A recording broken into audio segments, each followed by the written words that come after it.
সিরাতের কিতাবের মধ্যে আসছে, ও যুবক, আল্লাহর নবী নিজে বলছেন, আমি মক্কার জমিনে আবু মুসা আশআরীর মতো এত সুন্দর কোরআন তেলাওয়াত আমি কাউকে করতে শুনি নাই। সুবহানাল্লাহ বলেন।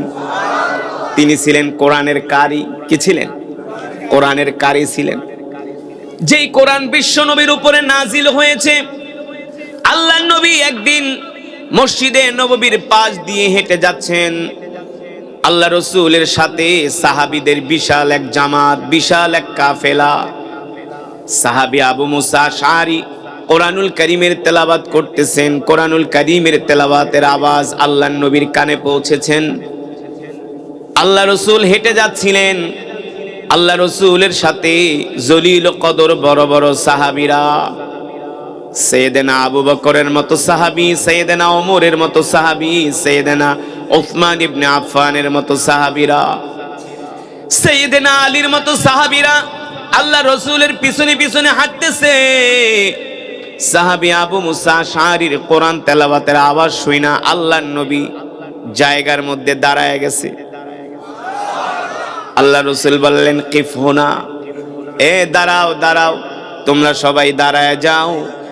আল্লাহ নবী রহমাতুল লিল আলামিনও দাঁড়ায় গেলেন। আল্লাহ রসুল প্রশ্ন করলেন, এ সাহাবীরা, এত সুন্দর কইরা কে কোরআন তেলাওয়াত করে? সাহাবারা উত্তর দিলেন, ওগো আল্লাহর নবী, আমাদের ভাই আপনার সাহাবী আবু মুসা আশআরী কোরআন পড়তেছে। আল্লাহর নবী বলেন, আমার সাহাবীর তেলাওয়াত তো চমৎকার। সুবহানাল্লাহ বলেন। এ সাহাবীরা শোনো, যতক্ষণ পর্যন্ত সাহাবী আবু মুসা আশআরী কোরআন তেলাওয়াত করবে, ততক্ষণ পর্যন্ত আমি নবী দাঁড়িয়ে দাঁড়িয়ে তেলাওয়াত শুনবো। এই যুবক, যেই নবীকে সৃষ্টি না করলে আল্লাহ তামাম পৃথিবী কিছুই সৃষ্টি, যেই নবীর কোনো গুনাহ নাই, ঠিক কিনা বলেন? যেই নবীর হাতে থাকবে জান্নাতের চাবি, ঠিক কিনা বলেন? যিনি হবেন দোজাহানের বাদশাহ, আল্লাহু আকবার।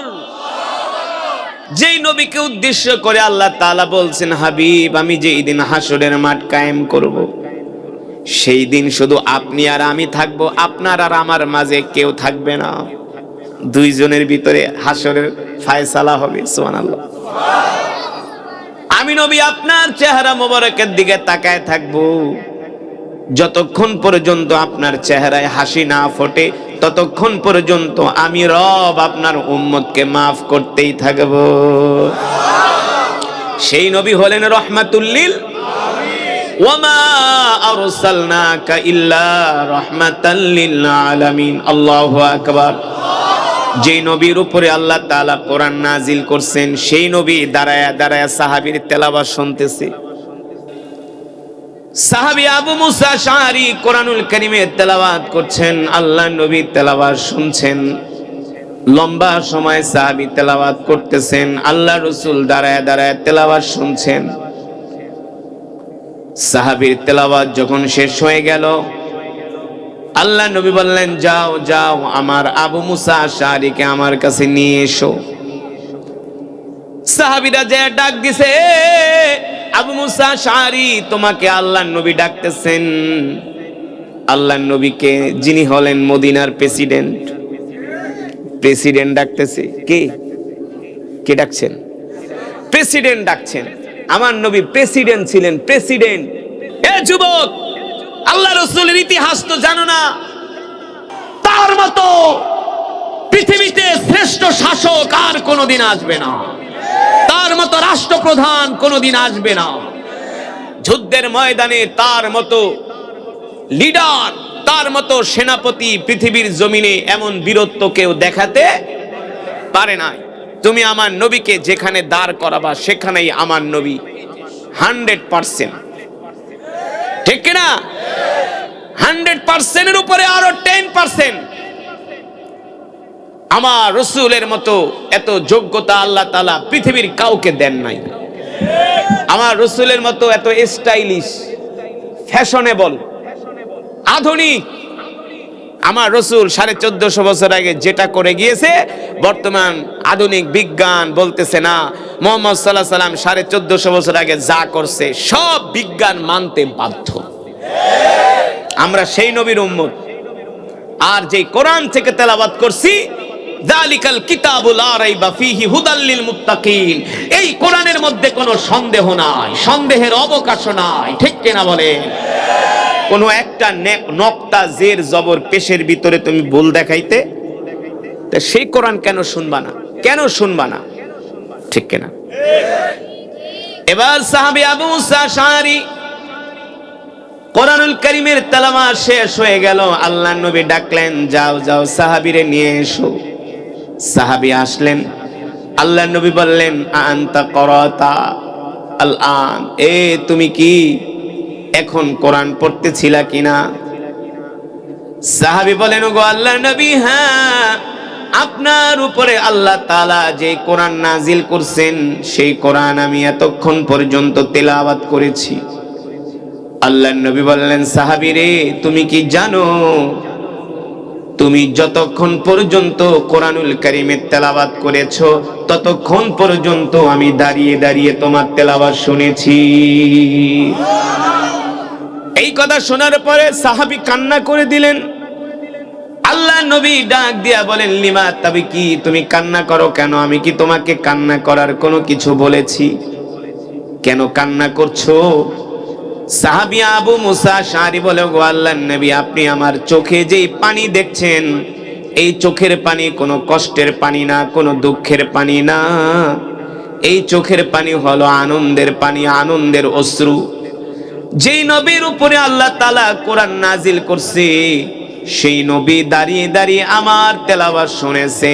আসমানের নিচে জমিনের উপরে আমার কাছে এর চাইতে আর খুশির খবর হতে পারে না।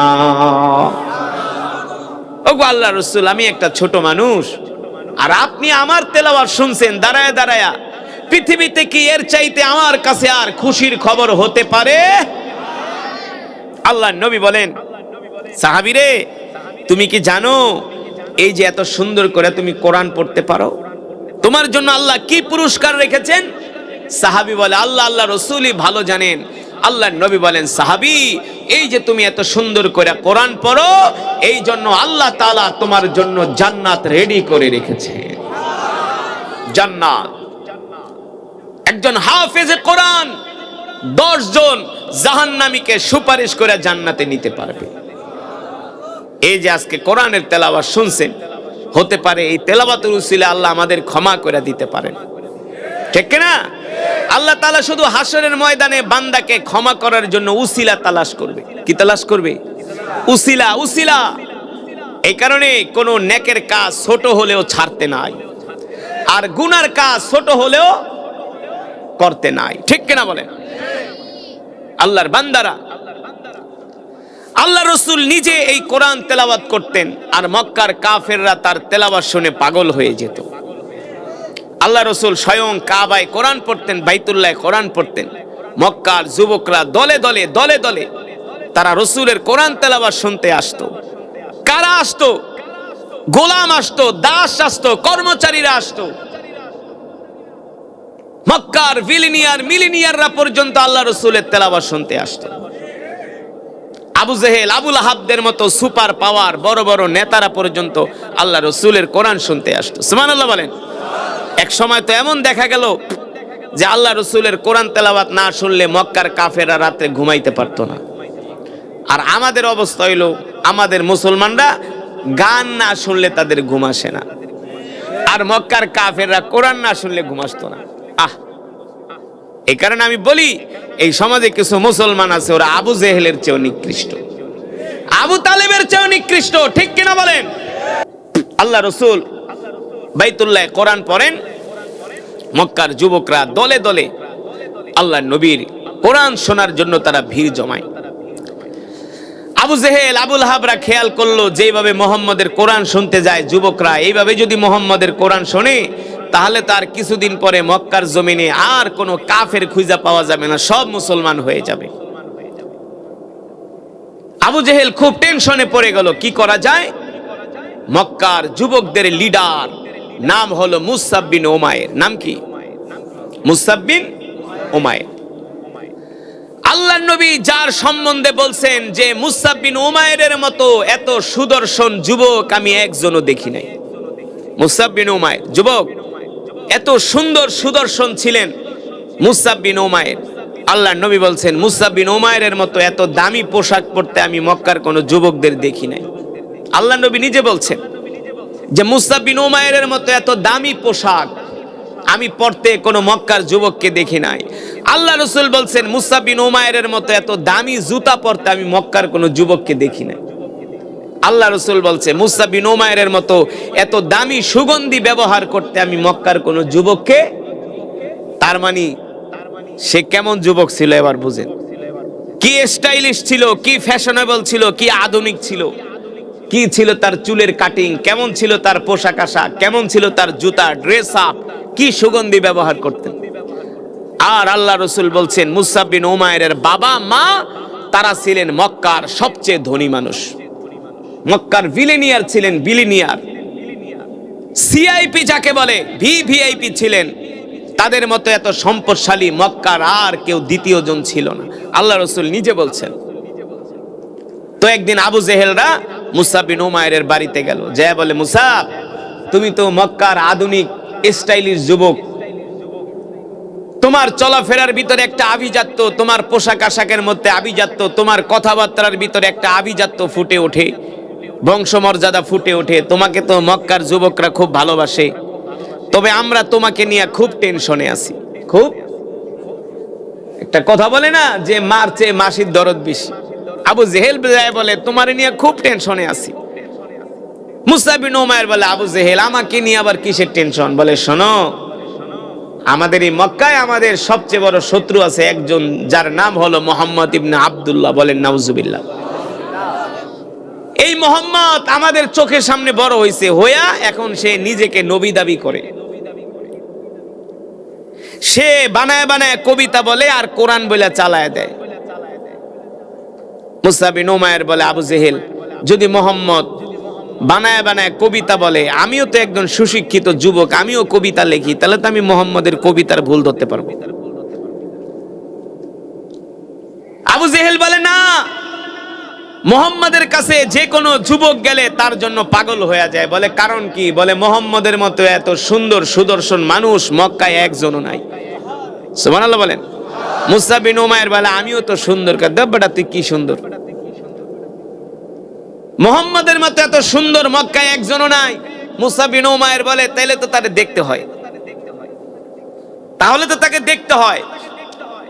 আবু লাহাব উঠা বলে মুসআব শোনো, দরকার নেই মুহাম্মদরে দেখার, সে পাগল। নাউজুবিল্লাহ বলেন। হুয়া মাজনুন, সে পাগল।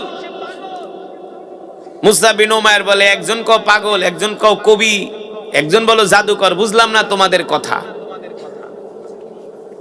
এবার আবু জেহেল মুসআব বিন উমাইরকে বলে ভাতিজা, আমরা তোমাকে সতর্ক করার জন্য আসছি, সাবধান করার জন্য আসছি।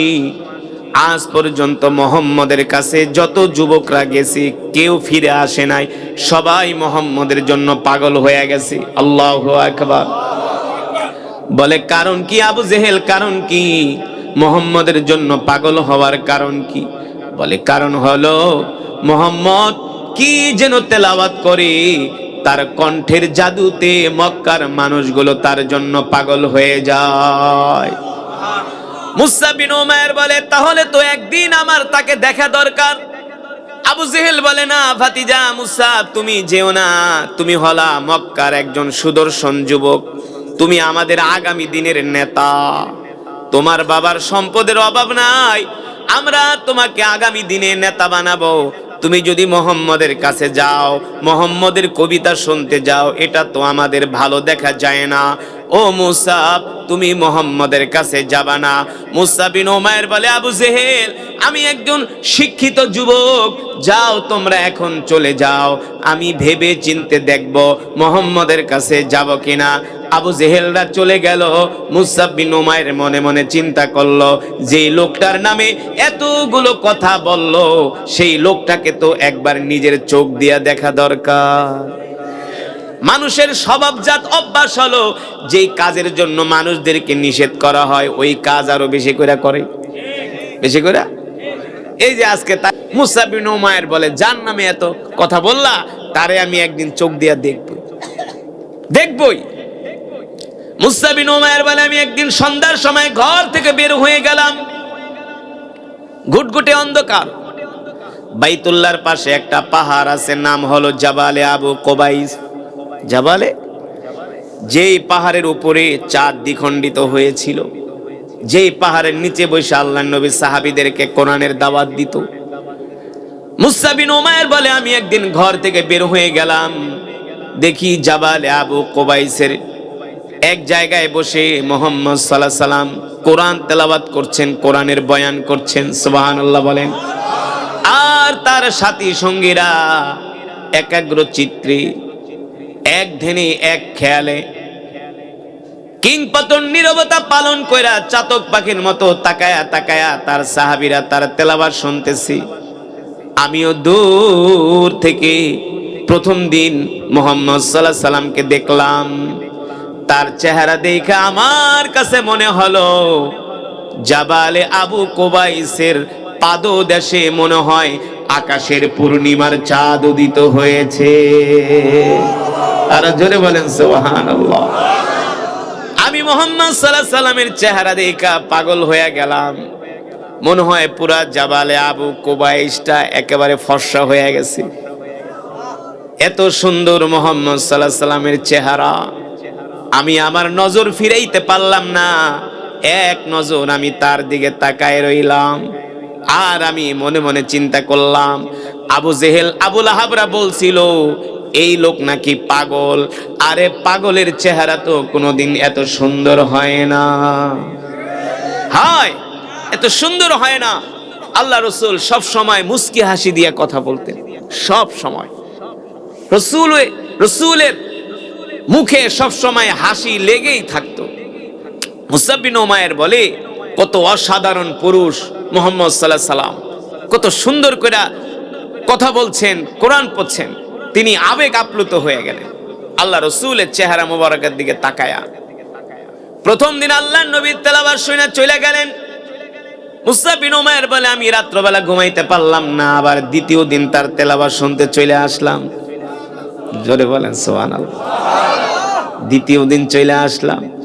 মুসা বিন উমাইর বলে, আমি দ্বিতীয় দিন আবার বাড়িতে চলে গেলাম, রাত্রবেলা ঘুমাইতে পারলাম না।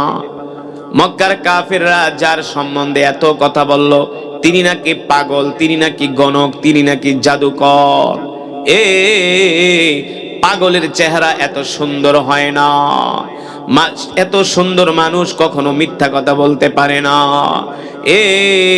তাকে মক্কার কাফেররা কবি বলে, কিন্তু আমিও কবি, আমার বাপ দাদা কবি, কিন্তু মুহাম্মদ সাল্লাল্লাহু আলাইহি সাল্লাম যেটা তেলাওয়াত করে আমার কাছে মনে হয় না এটা পৃথিবীর কোন কবির কাব্য হতে পারে। কোরআন, সুবহানাল্লাহ বলেন।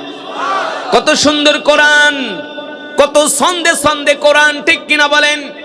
কুল আউযু বিরাব্বিন নাস, শেষে কি সিন, মালিকিন নাস শেষে কি, ইলাহিন নাস শেষে কি, মিন শাররিল ওয়াসওয়াসিল খান্নাস শেষে কি।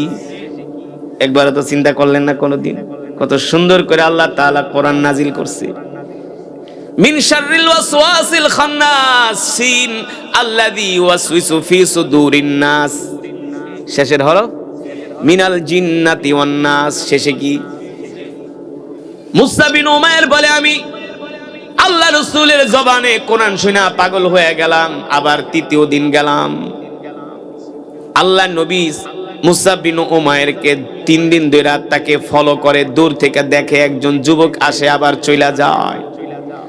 এবার যখন তৃতীয় দিন গেলেন, আল্লাহ নবী ডাক দিছে, তাআলাউ ইয়া শাবাব, এ যুবক এদিকে আসো। নাম কি? মাসমুক, নাম কি? মিন আইনা জিতা, কোথা থেকে আসছো? বলে, আনা মুসা বিন উমাইর। আনতা মুসা বিন উমাইর, তুমি কি মুসা বিন উমাইর? বলে, নাম, আনা মুসা বিন উমাইর। আল্লাহ রাসূল বলে, আমি তো তোমার বাপরে চিনি, তোমার বাপ হলো, তোমার মা হলো মক্কার সবচেয়ে বড় ধনী মানুষ। আমি তোমাকেও চিনি, তুমি তো একটা স্টাইলিশ যুবক। এলাকার কিছু যুবক আছে না, দামি দামি শার্ট পরে না, ব্র্যান্ডের গেঞ্জি পরে, ব্র্যান্ডের শু পরে, ব্র্যান্ডের আইফোন বাইরে এলে লেটেস্ট মডেল কিনে, আছে না, দামি দামি মোটরসাইকেল কিনে, বাইক, আর চুলের কালার কইরা, কানের ভিতরে দুল, হাতের ভিতরে চুড়ি, চুলের ভিতরে ফিতা, নাকের ভিতরে নাকফুল লাগায় এলাকা দিয়া ঘোরে, আছে না এমন কিছু যুবক? খুব স্টাইলিশ, বাপের টাকা আছে, কিন্তু মসজিদের ধারে কাছেও যায় না, আছে না, মসজিদের ধারে কাছেও যায় না, আলেমদের সাথে সম্পর্ক নাই। আরে বেটা, তোর বাপার কয় টাকার মালিক বেটা? মুসাব বিন উমাইর, যার সম্বন্ধে আল্লাহর নবী বলছে যে মুসাব বিন উমাইরের মতো এত দামি পোশাক পরতে আমি মক্কার কোন যুবককে, আল্লাহ রাসূল নিজে বলছে যে মুসাব বিন উমাইরের মতো এত দামি সুগন্ধি ব্যবহার করতে আমি মক্কার কোন যুবককে দেখি নাই। মুসাব বিন উমাইরের মতো দামি জুতা পরতে আমি মক্কার কোন যুবককে। সেই মুসাব বিন উমাইর আল্লাহ রাসূলের দরবারে আসছে, আল্লাহ রাসূলের দরবারে আসছে, আল্লাহর নবীর কোরআন শুনে পাগল হয়ে গেছে। আল্লাহ নবী ডাক দিয়ে বলে, যুবকরে আমি তো তোমাকে চিনি, তোমার বাপকে চিনি, তোমার মাকে চিনি, তোমার 14 গোষ্ঠী চিনি, কিন্তু তোমার বাবা তো হলো একজন মাজুসি, মূর্তি পূজক। তুমি আমার মজমায় কেন? তুমি তো মুসলমান না, তুমি তো কাফের। মুসা বিন উমাইর বলে, শোনেন, আপনাকে আমি চিনতামও না, জানতামও না। দেখেন, যারা ইসলামের বিরোধিতা করে আল্লাহ তাদের দিয়েই ইসলামের দাওয়াত দেওয়ায়। ওই মুসা বিন উমাইর আল্লাহ নবী সম্বন্ধে জানতোই না, আবু জেহেলরাই যে জানায় দিছে। নিজের পায়ে নিজে আবু জেহেল কুড়াল মারছে, বলে আমি আপনার সম্বন্ধে জানতামও না, বুঝতামও না, শুনিও নাই। কিন্তু আবু জেহেল যে বলে, আপনি নাকি বানায় বানায় কবিতা বলেন, আপনি নাকি পাগল, আপনি নাকি গণক। আল্লাহ নবী বলে, যুবক রে, আবু জেহেল আমাকে পাগল বলছি, আমাকে দেখা তোমার কি মনে হয়? মুসা বিন উমাইর কাবার দিকে হাত ইশারা করে বলে, আল্লাহি রব্বাল কাবা, রবের কাবার কসম খায়া বলি, যার চেহারা এত সুন্দর হতে পারে, যার কণ্ঠ দিয়া এত সুন্দর ঐশী বাণী কোরআনুল কারীমের তেলাওয়াত করতে পারে, সেই মানুষ কোনোদিন পাগল হতে পারে না। সেই মানুষ কোনোদিন পাগল হতে বলে। শোনেন, মক্কার কাফের আপনাকে পাগল বলে, কবি বলে, আমি নিজেও একজন কবি, কিন্তু আমি আপনার কোরআনুল কারীমের তেলাওয়াত শুনা আমি সাক্ষ্য দিলাম, এই কোরআন পৃথিবীর কোন কবির কাব্য নয়, এই কোরআন হলো আল্লাহর জবানের কালাম। আল্লাহর নবী বলে, যুবক, তাহলে কি তোমার কাছে কোরআন ভালো লাগছে? বলে, শুধু ভালো লাগে নাই, আমার হৃদয়ে ছুঁয়ে গিয়েছে। এ যুবক, তুমি মুসলমান হয়ে নামাজ পড়ো না, আল্লাহর দ্বীন মানো না, রাসূলের সুন্নত মানো না, সারাদিন শুধু বিড়ি আর সিগারেট নিয়ে ফেসবুক আর ইউটিউব আর হোয়াটসঅ্যাপ নিয়ে ব্যস্ত থাকো। আর মুসা বিন উমাইর মক্কার সুশিক্ষিত যুবক, সুশিক্ষিত যুবক, বিলিনিয়ার যুবক। আল্লাহ রাসূল বলছে, যুবক রে, তোমার কাছে কি কোরআন ভালো লাগছে? বলে, শুধু ভালো লাগে না, আমার হৃদয়ে ছুঁয়ে গিয়েছে। আল্লাহ রাসূল বলে, তাইলে কি আমি একটা প্রস্তাব দিব? একটা প্রস্তাব দিব? মুসা বিন উমাইর বলে, দেন প্রস্তাব। আল্লাহ রাসূলকে মানতে পারবা? বলে, আপনার প্রস্তাব মানতে যে আপনি আমাকে একজন মক্কার সাহসী যুবকের কাতারে পাবেন। কত সুন্দর উত্তর! আপনার প্রস্তাব মানতে যে, আপনার প্রস্তাব রক্ষা করতে যে আপনি আমাকে একজন মক্কার সাহসী যুবকের কাতারে পাবেন। আর আমরা প্রথম হইলে তো একেবারে লেড়ায় পাড়ায় দিতাম, হুজুর কি কইবেন কোন, চিন্তা ভাবনা কইরা দেহি না, কোন খালি শোনে কোন কোন। সে বলতেছে এত কিছু দরকার নাই, স্ট্রেট ফরওয়ার্ড উত্তর। প্রস্তাব দেন, আপনার প্রস্তাব মানতে যায় আপনি আমাকে একজন মক্কার সাহসী যুবকের কাতারে পাবেন। আল্লাহ রাসূল বলে, তাইলে প্রস্তাব দিচ্ছি, আমার হাতে তোমার হাত দাও। মুসা বিন উমাইর হাত বাড়ায় দিছে। আল্লাহ রাসূল বলে, পড়ো, আশহাদু আল্লা ইলাহা ইল্লাল্লাহ ওয়া আশহাদু আন্না মুহাম্মাদান আবদুহু ওয়া রাসূলুহু। আমি সাক্ষ্য দিচ্ছি আল্লাহ ছাড়া কোনো মাবুদ, মুহাম্মদ সাল্লাল্লাহু আলাইহি সাল্লাম আল্লাহর প্রেরিত রাসূল। আমি আল্লাহ, আল্লাহ রাসূলের প্রতি ঈমান আনলাম, সাক্ষ্য দাও। বলে নেন, সাক্ষ্য দিলাম আপনি আল্লাহ রসুল, আপনি আল্লাহর পয়গম্বর, আল্লাহ ছাড়া কোনো মাবুদ নাই, কোনো ইলাহ নাই। আজ থেকে আমি মুসাব, আমি আমার ধর্ম ত্যাগ করলাম, আমি কালেমা পড়ে মুসলমান হয়ে গেলাম। কথাটা যত সহজে বলছি, বিষয়টা কি তত সহজ? আল্লাহ রসুল বলে, সাহাবীরে তুমি কালেমা পড়ে যে মুসলমান হইছো, এখন তো তোমাকে তোমার মা বাবা তেজ্য পুত্র কইরা দিব। বলে দেখ, ঘর থেকে বের করে দিবে। বলে দেখ, সম্পদ থেকে বঞ্চিত করব। বলে দেখ, তোমার আরাম আয়েশের জিন্দেগি এখন থেকে ত্যাগ করতে হবে। বলে কোনো সমস্যা নাই, সব ছেড়ে দিব, শুধু আপনার জন্য, আল্লাহ আল্লাহ রসুলের জন্য সব ছেড়ে দিব। আল্লাহু আকবার। আমাদের উচিত মুসআব বিন উমাইরের মতো বলা, ঠিক কিনা বলেন? আল্লাহ আল্লাহ রসুলের জন্য, দ্বীনের জন্য সব ত্যাগ করতে রাজি আছি। আছি কি আছি না মুসলমান? এই জিন্দেগি আর কয় দিনের? আজকে মইরা গেলে কালকে 2 দিন। এখন মইরা যাই, টাইনা টাইনা জ্যাকেটটা খুইলা ফেলাবে, জামা খুলবে, সব খুলবে, উঠানের ভিতরে লাশটা ফালায় রাখবে একটা চাদর মুড়া দিয়া। কয় দিনের দুনিয়া? আল্লাহ রসুল বলে, উম্মত যদি একটু কষ্ট কইরা ঈমানটা নিয়া কবরে যাইতে পারো, জান্নাতে ঢুকতে পারলে আর কোনো চিন্তা। আল্লাহু আকবার। এমন জান্নাত, কোনো রোগ নাই, শোক নাই, গ্যাস্ট্রিকের ব্যথা নাই, অম্বলের ব্যথা নাই, প্রতিদিন ডায়াবেটিসের লেগে হাঁটতে হইব না, ডায়াবেটিস মাপতে হইব না, গরু গোস্ত খাওয়া যায় না, খাসি খাওয়া যায় না, দই খাওয়া যায় না, চিনি দিয়া চা খাওয়া যায় না। এটা কোনো দুনিয়া? এটা কি শান্তির জায়গা? হ্যাঁ, ডাক্তারের কাছে গেলে কিডনি শেষ, কয় লিভার শেষ, কয় হার্টের সমস্যা। এটা কোনো দুনিয়া? এটা কোনো শান্তির জায়গা? পুরাটাই অশান্তি।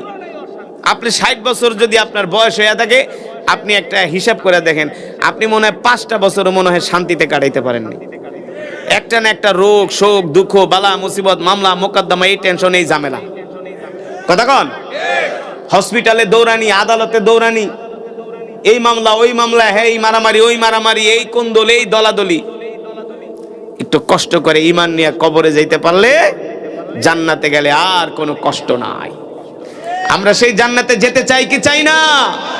আল্লাহ আমাদের কবুল করেন, বলি আমিন। এবার আল্লাহ রাসূল বলছে, সাহাবীরে তোমাকে তো সম্পদ থেকে বঞ্চিত করবে, তেজ্য পুত্র করে দিবে, ঘর থেকে বের করে দিবে। সাহাবী আবু মুসআব বিন উমাইর বলে, আল্লাহ রাসূল কোনো সমস্যা নাই, আমি যে কালেমা পড়ে মুসলমান হয়েছি, আপনি আমাকে দোয়া করে দেন, আমি এখন যে আমি আমার গোত্রের মানুষদেরকে দ্বীনের দাওয়াত দিব। সাহাবীরা বলে, মুসআব আস্তে আস্তে। কেন আস্তে আস্তে? কেন? কেন? ওরা যদি মিথ্যা ধর্ম প্রচার করতে পারে, আমি কেন সত্য ধর্ম প্রচার করতে পারবো না? ঠিক কিনা বলেন? যুবক, তুমি যেই দল করো, যেই মত করো, যেই নেতার পিছনে ঘোরো, আগে মনে রাখবা, আগে ইসলাম, আগে আগে ইসলাম। ঠিক কিনা বলেন? যদি ইসলাম না মানো, দিন না মানো, মরার পরে ফেরেশতারা কইব, তুই তো দুনিয়াতে ইসলামও মানতি না, দিন মানতি না, নামাজ পড়তি না, চলছস চোর বাটপারদের পিছনে, তুই কবরে আইছস কেন? তুই তো যাবি শ্মশানে। ফেরেশতারা কি বলবো? তুই কবরে আইছস কেন? তুই তো শ্মশানে যাবি, তুই তো নামাজ পড়তি না, দিন মানতি না, ইসলাম মানতি না, ইসলাম রে তুই কেয়ারই করতি না, খাও দাও ফুর্তি করো, দুনিয়াটা মস্ত বড়। ঠিক কিনা? এই সমাজে কিছু যুবক আছে, বাবারে রাজনীতি করতে যায় খুব ব্যস্ত, নামাজ পড়ার সময় নাই, দিন মানার সময় নাই, মসজিদে আসার সময় নাই, শুধু বিড়ি আর সিগারেট, আর কি ব্যস্ত নাকি? এইখানে ওইখানে, এইটা সেইটা, ঘোড়ার ডিম, লাস্টে রেজাল্ট 0। এই যে 16 বছর খাইছে, এখন আল্লাহ জেলে পয়সা মরতাছে।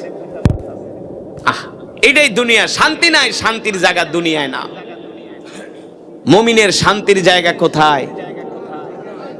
কোথায়? জান্নাতে, যেখানে কোনো কষ্ট নাই, কোনো দুঃখ নাই, কোনো চিন্তা নাই। ঠিক কিনা বলেন? এক একজনে 70টা করে পাইবেন। কয়টা যুবক? কয়টা? কি কি? হুর। সুবহানাল্লাহ বলেন। বানায় বলছি। কেমন হুর? হুরুন ঈন কামসালিল লুলিল মাকনুন। যুবক, তোমাকে যে হুর দেওয়া হবে 70টা, আল্লাহ রাসূল বলছেন এই হুর যদি দুনিয়ার দিকে তাকায় একটা মুস্কি হাসি দিত, হুরের দাঁতের আলোতে সারা পৃথিবী আলোকিত হয়ে যেত। হুরদের চুল থাকবে গোল্ড কালারের। হুরদের চুল থাকবে কি? এখন মেয়েরা চুল কালার করে, গোল্ড কালার করে, নিজেকে খুব আরো নিজেকে ফিট রাখার জন্য, আরো নিজেকে সুন্দর করে উপস্থাপন করার জন্য চুলের গোল্ড কালার করে। আর জান্নাতি হুরদের চুলের কালারই হবে গোল্ড। সুবহানাল্লাহ বলেন। তারা এমন পোশাক পরবে শরীরের সাথে আবৃত হয়ে থাকবে, এত সুন্দর। আল্লাহর নবী বলেন হুরদের শরীর হবে নরম। কেমন নরম? একটা ডিম ভাঙলে ডিমের কুসুম কখনো হাত দিয়ে ধরছেন? কেমন? যারা কয় ধরি নাই তারা জীবনে রান্না করে খায় না, এরা অলস। এরা কি মাঝে মাঝে একটু রান্না করে খাইবেন, ডিম টিম ভাজবেন, যে রান্না করতে কত কষ্ট, এত সোজা না মিয়া।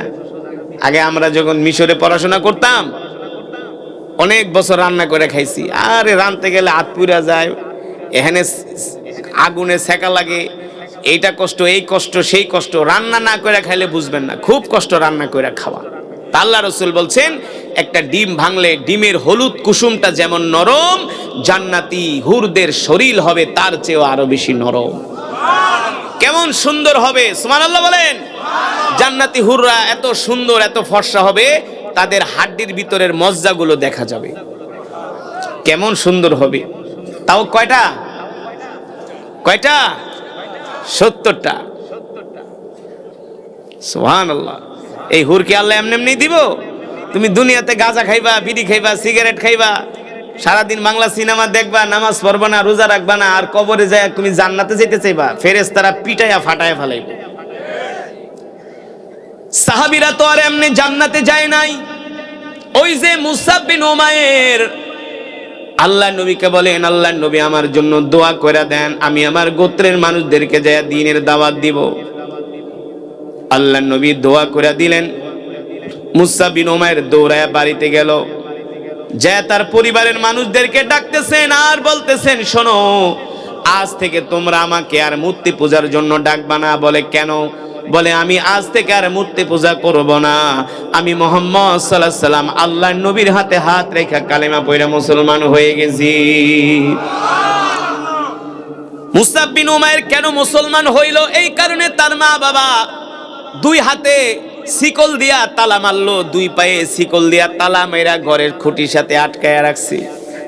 যুবক রে, আল্লাহ নবীর সাহাবীরা এত কষ্ট করছে, তারপরেও তারা ইসলাম ছাড়ে নাই।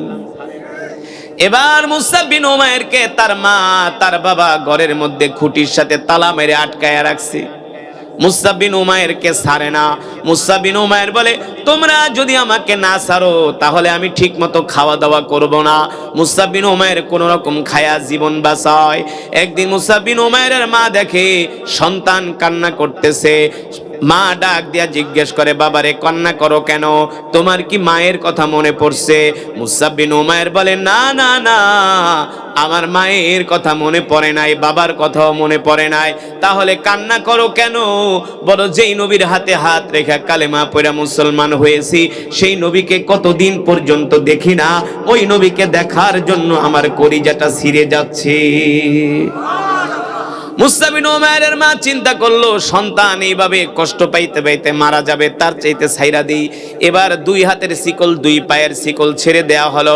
মুসাব বিন উমাইর তার মাকে বিদায় জানালেন, বললেন, মা আমাকে ক্ষমা করে দিও, তোমাকে সারা বাঁচতে পারবো, বাবাকে সারা বাঁচতে পারবো, কিন্তু আল্লাহর নবী মুহাম্মদ সাল্লাল্লাহু আলাইহি সাল্লামকে সারা বাঁচতে পারবো না, আল্লাহ রাসূলকে সারা বাঁচতে পারবো না। এক দৌড় দিছে, আল্লাহ রাসূলের বাড়িতে গেছে। আল্লাহ নবী দেখেন সাহাবী শুকাইতে শুকাইতে কাঠ হয়ে গেছে, কাঠ। এই চেহারায় কোনো গোস্ত নাই, হাড্ডি বের হয়ে গেছে, শরীরে কোনো গোস্ত নাই, হাড্ডি বের হয়ে গেছে।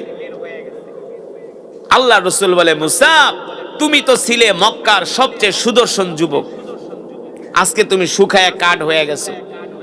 একটা সিরা কাপড় পইরা আল্লাহ রাসূলের দরবারে গেছে মুসাব বিন উমাইর, ঘর থেকে কাপড়ও দেয় নাই, সিরে একটা কাপড় পরে গেছে। আল্লাহ নবী দেখা এত কষ্ট পাইলেন, মুসাব বিন উমাইরকে জড়ায় দিয়েছে।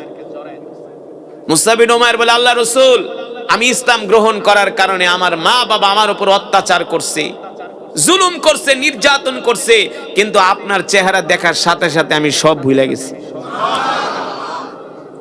মুসলমান যুবক, এবার মুসআব বিন উমাইরকে আল্লাহ রাসূল গোসল করায় খাওয়ায় দাওয়ায় বলে, তুমি এবার মদিনায় চলে যাও, মক্কায় থাইকো না, মক্কা তোমার জন্য নিরাপদ না। কারণ আবার সুযোগ পাইলে এসে আত্মীয় স্বজন ধরে নিয়ে যাবে, নিয়ে মারবে। কত কষ্ট করে তারা ইসলাম মানছে, কত কষ্ট করে তারা দিন মানছে। আপনারা তো ওয়াজ মাহফিলে আসেন, আপনাদের কেউ বাধা দেয় না।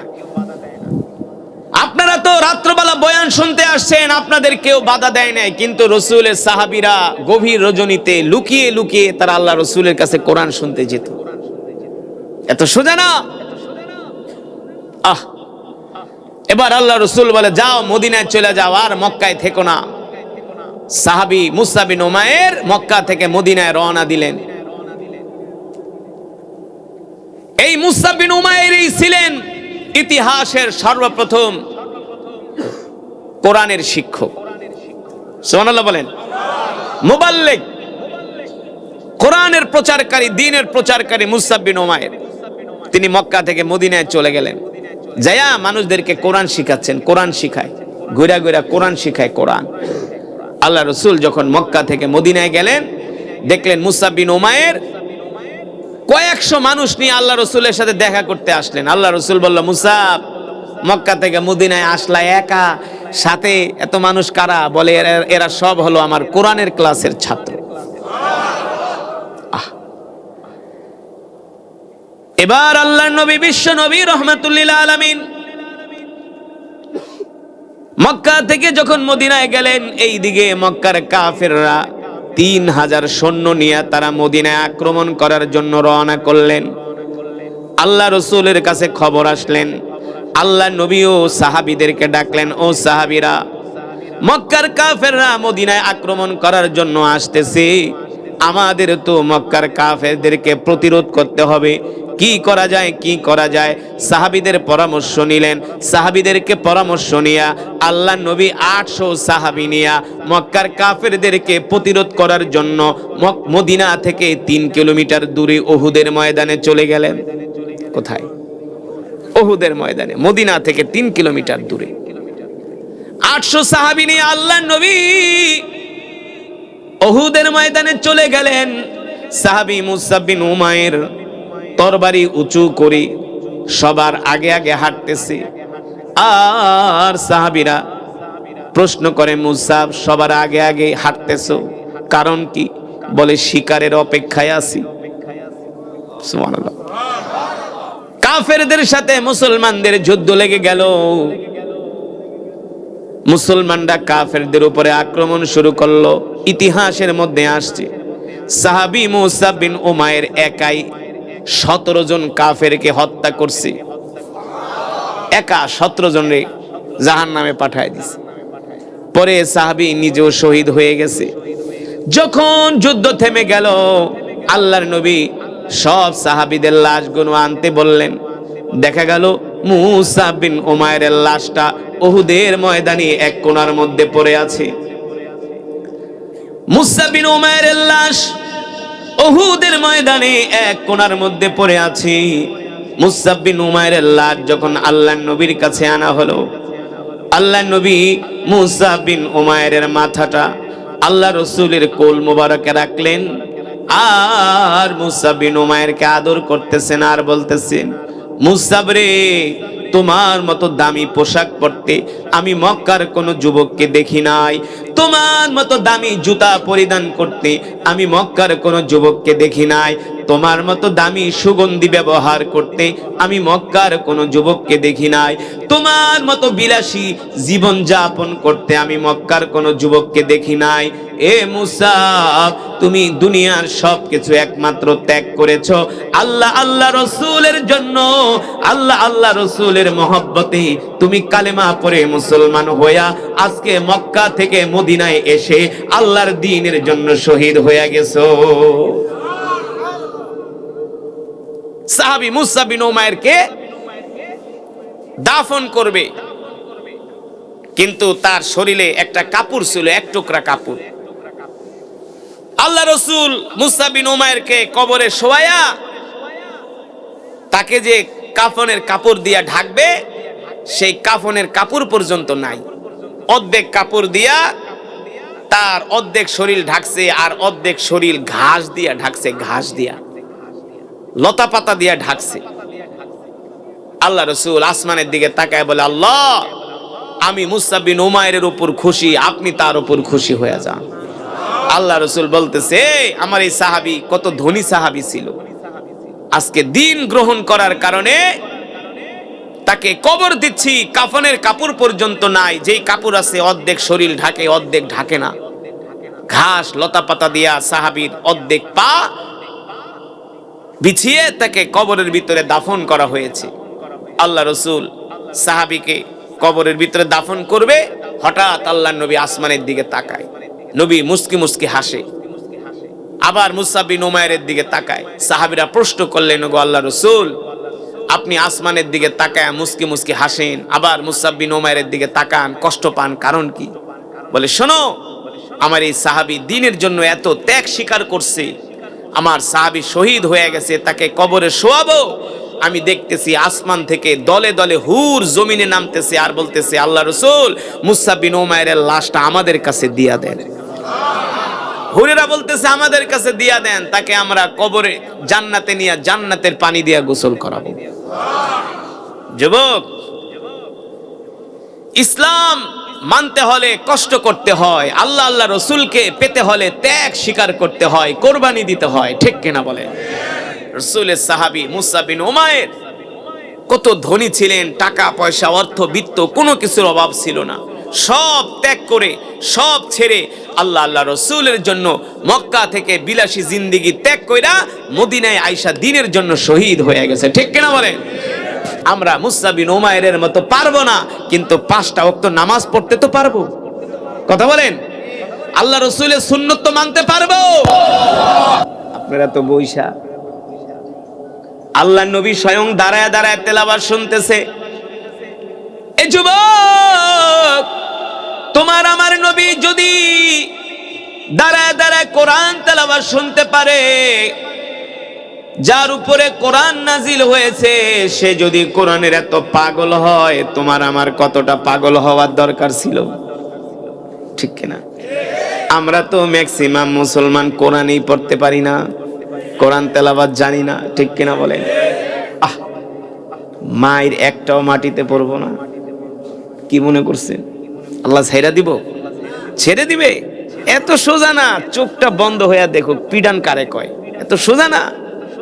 কোরআন পড়তেও পারেন না, কোরআন শুনতেও আসেন না, কোরআনের জন্য সময় দেন না, আল্লাহ ছাড়বে না।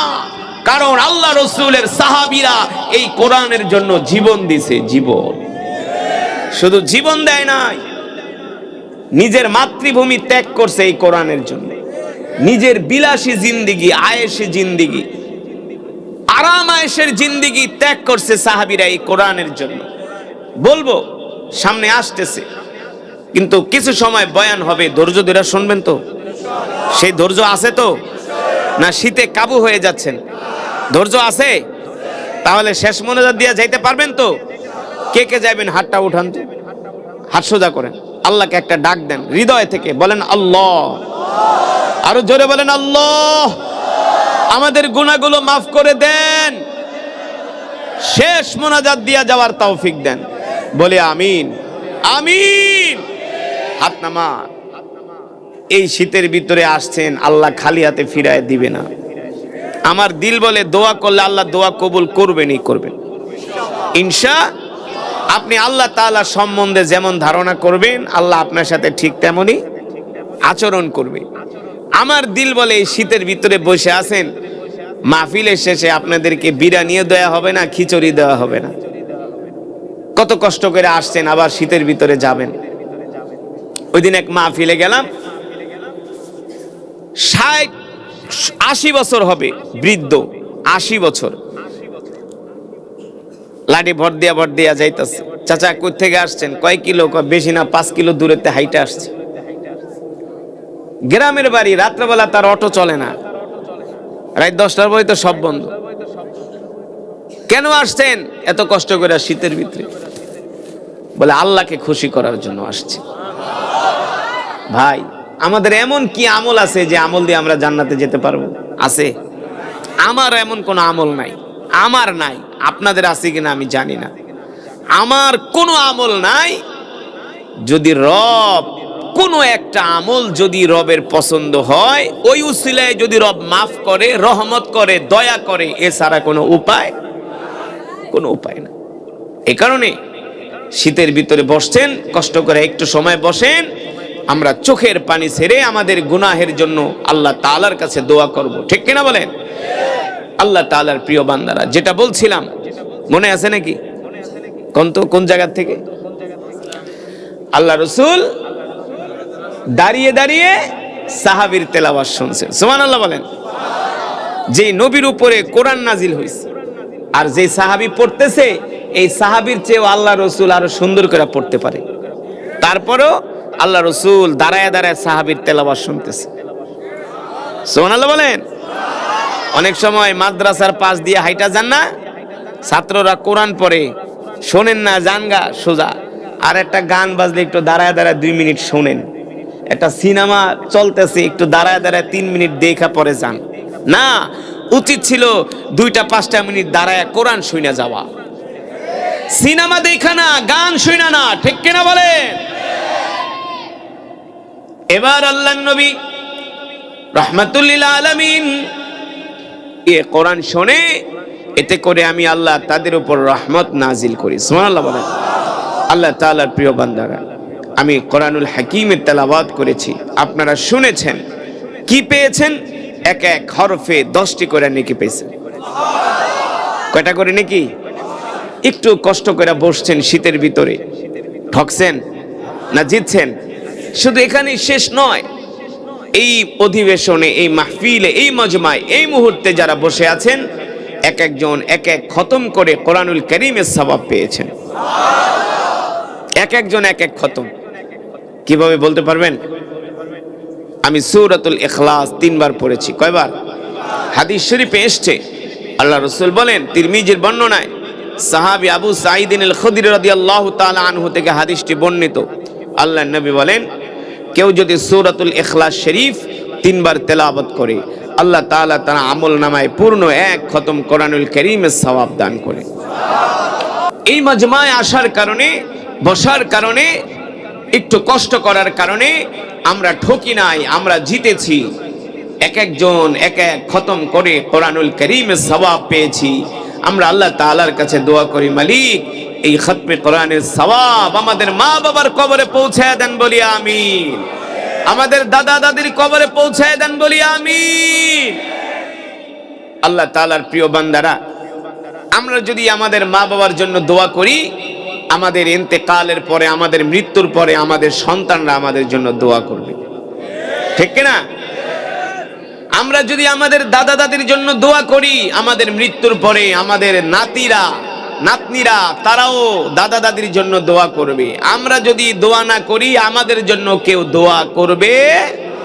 কামা তাদিনু তুদানু, যেমন কর্ম তেমন ফল। আমরা এই মাহফিলের শেষে, মজমার শেষে আমরা একসাথে মা বাবা আত্মীয় স্বজনের জন্য দোয়া করে আমরা একসাথে বাড়িতে যাব। রাজি আছেন ইনশাআল্লাহ? এই ঠান্ডার ভিতরে কি কষ্ট হচ্ছে? হ্যাঁ? আরে ভাই, দিনের মাহফিলে আসলে, দিনের কাজ করলে তো কষ্ট হবেই। দিনের কাজ করলে কষ্ট হবেই। কষ্ট ছাড়া কখনো আল্লাহ তাআলার সন্তুষ্টি পাওয়া যায় না। কম্বলের ভিতরে ঘুমায়া, লেপের ভিতরে ঘুমায়া, গরম চা আর বিড়ি টাইনা মুমিন হওয়া যায় না, ঠিক কিনা? এত সোজা না। রাস্তায় ঘুরবা, জ্যাকেটের পকেটে হাত দিয়ে আর কইবা ওয়াজ শুনতাছি। এই ওয়াজ তোমার শোনার দরকার নেই, এই ওয়াজ শুনে তোমার কোনো লাভ হবে না। কোরআনের মজমায় আসো, মাটিতে বসো, ফ্লোরে বসো, শীতের ভিতরে বসো। রব দেখতেছে যে তুমি রবের জন্য স্যাক্রিফাইস করছো, ঠিক কিনা? মিঠা কথায় চিরা ভিজে না, মিঠা কথায় চিরা ভিজে না। নামাজ পড়ে না, রোজা রাখে না, বলে আমার ঈমান ঠিক আছে। একটা বাটপার, মিথ্যুক, ঠিক কিনা বলেন? দিনের কাজে পাওয়া যায় না, কে আমি সাচ্চা মুসলমান। এত সোজা নাকি? এখানে আইসা মুসাফিরের মতো ঠান্ডা মাটিতে বসা, এটা সোজা কথা না। ইবলিস শয়তান কয় তুই শীতের ভিতরে কেন ববি? আপনাকে অনেকের প্রচনা দেয় যে কেন ববি? ইবলিস শয়তান বলে দরকার নাই, যা বাইরে যা ঘোর, চা খা, বিড়ি খা, আড্ডা মার। ঠিক কিনা? এই মজমায় বসতে হলে ইমানের পাওয়ার লাগে। যুবক, তোমার ইমান যদি তোমাকে সামান্য শীতের ভিতরে কোরআনের মজমায় আনতে না পারে, এই ইমান তোমাকে জান্নাতেও নিতে পারবে না। কেমনে বুঝলেন? এই শীতের ভিতরে তুমি একটু মাহফিলে আসতে পারো না, শীতের ভিতরে মসজিদে যায় নামাজ পড়তে পারো না, তোমার ইমান তোমাকে মসজিদে নিতে পারে না, কোরআনের মাহফিলে আনতে পারে না, তুমি এই ইমান দিয়ে ভেস্তে যাবা? খেয়ালে কাম নাই, এতটুকুন পাওয়ারই তোমার নাই। আমি যখন কোরআন পড়েছি, অনেক যুবকরা দৌড়ায় দৌড়ায় কোরআনের মজমায় আসছে, তাদের ইমান তাদেরকে নিয়ে আসছে। ঠিক কিনা বলে? হতে পারে জীবনে অনেক গুনাহ হয়েছে, আল্লাহ চাইলে আজকের এই তেলাওয়াতুল উসিলা আল্লাহ মাফ করে দিতে পারে। ঠিক কিনা বলেন? ওই যে দেখেন না, আল্লাহ তাআলা বান্দার স্যাক্রিফাইস দেখে, স্যাক্রিফাইস, আবেগ দেখে। কি দেখে? আবেগ, যে বান্দা আল্লাহকে কতটা আবেগ দিয়ে ভালোবাসে, এটা দেখে আল্লাহ। এটা দেখে আল্লাহ। যেই বান্দা আল্লাহর জন্য যত বেশি স্যাক্রিফাইস করে, তত আল্লাহ তাকে ভালোবাসে। ঠিক কিনা? আপনারা এখন বয়ান শুনতে আসছেন, এখন কয়টা বাজে? কয়টা? 10:30। কয়টা? জোরে বলেন, কয়টা? আমরা সবাই মুসলমান না? মুসলমান না? আমরা মুসলমান, আমাদের বাপ দাদা 14 গোষ্ঠী পূর্বপুরুষ সব মুসলমান, কিন্তু আমরা কোরআনের মাহফিলে আসছি মনে করেন এখন 10:30 বাজে। শীতও আছে, শীতও আছে, কিন্তু মক্কার কাফের আবু জেহেল, আবু লাহাব, উতবা, সাইবা, আবু লাহাব, আবু সুফিয়ান, ওলীদ ইবনে মুগিরারা, আপনারা তো আসছেন 10:30টায় কোরআন শুনতেছেন বৈশা বৈশা, কিন্তু মক্কার কাফেররা আল্লাহ রসুলের জবানে কোরআন শুনতে যেত রাত 3টায়। কয়টায়? কয়টায়? ওরা কাফের হয়ে রাত 3টায় কোরআন শুনতে যাইত, আর আমরা মুসলমানরা রাত 3টায় সবাই ওটা তাহাজ্জুদের নামাজ পড়ি, সব তাহাজ্জুদ পড়ে, সব ফজর পড়ি। ফজরও পড়ে না, তাহাজ্জুদও পড়ে না, কিলের খেলা ঠিকই দেখে। রাত 3টা বাজে উঠা। যতই তুমি বলো আমি ইমানদার মুসলমান, আমি নবীরে ভালোবাসি, আল্লাহকে ভালোবাসি, এটা মিথ্যা কথা। যে যাকে ভালোবাসে সে তার দিকে আগায় আসে। ঠিক কিনা বলেন? যে যাকে ভালোবাসে তার জন্য স্যাক্রিফাইস করে। তুমি একটু সামান্য শীতের ভিতরে ঠান্ডা পানি দিয়ে ওযু করে ফজরের নামাজটা পড়তে পারো না? আহ যুবক, অথচ আল্লাহ রাসূলের সাহাবীরা কেমন ছিলেন? আল্লাহ রাসূলের একজন সাহাবী যার নাম হলো আবু মুসা আশআরী রাদিয়াল্লাহু তাআলা আনহু। নাম কি? আবু মুসা আশআরী। দৈনিক 5 বার তো আল্লাহর ঘরে হাজিরা দিতে পারবো?